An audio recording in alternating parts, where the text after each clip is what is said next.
in zavain chi bele vek ule voin hi mei ni thum sang ni som ni pathum ni lai ni ania pu pb lian ming thanga mizo rimoi khovel ro lu kan chana kan ui em awangin kan ui na thu karon soi chuak ve dona hun rei tak adam lo nuwa Aizawl hospital ICU wa tugin zing darli le minute somli panga khan mol min biam sana kan ui hle mai anu pui pilal nin pui le afa te pathum ba ka atu te pali akal sanani pu pb lian minga hi albatros ki bodies ania mizo rimoi huanga tholok tak ania tin berni na po alo hau fau to ani midang lam tak ania alu chil to lama chuan mi ai chung nung ni thei zel ania ala puwa rintean iro puinan tia sak le lutin ilai natna tia sak te kha anal em ani an unaw hi paruk ni in zai thiam rebecca saimoi ralian chungi te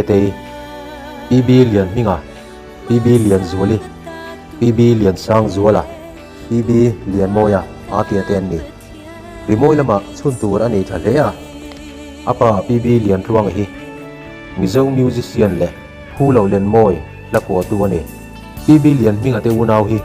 rimoi khovela mi te hriat lo tak ania anno bang ber pb lian minga atia hi bumareng vocalist ni in an ben hian india rampum huak poa anton sanjia chu kan hrechawa vh1 a hial an zai pha ni kha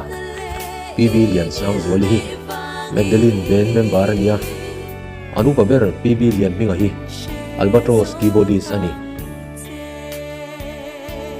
zori moi khovela tho lo le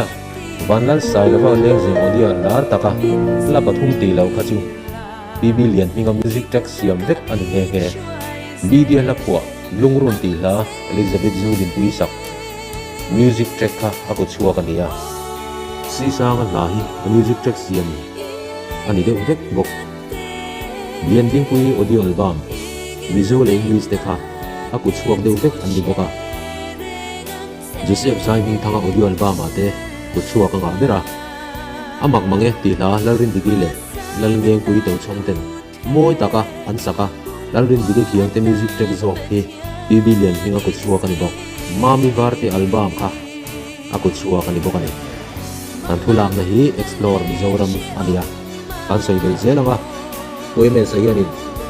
ko keyboard manga mizo te music ari sang tones tak lok tu ani tila kan soi sol la bangatia zai thiam la tak tam tak asiam sak thina live musician tha em le taku anal thei tak ani bok ani obb lian hinga wi le maya akal santa kan pui fanau te le chu te